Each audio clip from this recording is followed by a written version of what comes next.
জাতীয় পতাকা হাতে আবু সাঈদের পরিবারের পাশে প্রধান উপদেষ্টা ডক্টর মোহাম্মদ ইউনূস জিয়ারত করলেন কবর। অশ্রুসজল চোখে নাহিদ আসিফ সার্জিস ন্যায় প্রতিষ্ঠার ঘোষণা। শিক্ষার্থীদের আলটিমেটামের মুখে প্রধান বিচারপতি ওবায়দুল হাসানের পদত্যাগ।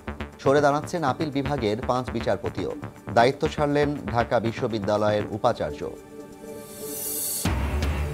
বিভিন্ন খাতে সংস্কারে যতদিন দরকার অন্তর্বর্তী সরকার ততদিন দায়িত্ব পালন করবে বললেন আইন উপদেষ্টা। অর্থনৈতিক সংকট কাটাতে ব্যবস্থার আশ্বাস অর্থ উপদেষ্টার। রোদ বৃষ্টি উপেক্ষা করে রাষ্ট্র মেরামতের দায়িত্বে শিক্ষার্থীরা। সড়ক থেকে বাজার সবখানেই সরব উপস্থিতি। মনিটরিংয়ে কিছুটা কমতির দিকে পণ্যের দাম। বছর জুড়ে নজরদারি চান ভোক্তা। এবং পুড়ে যাওয়া থানা সংস্কারেও শিক্ষার্থীরা সংরক্ষণ করছেন গুরুত্বপূর্ণ নথিপত্র। বাহিনীর উপর সবাইকে আস্থা রাখার অনুরোধ। পুলিশ হবে জনগণের, সীমিত পরিসরে চলছে কাজ।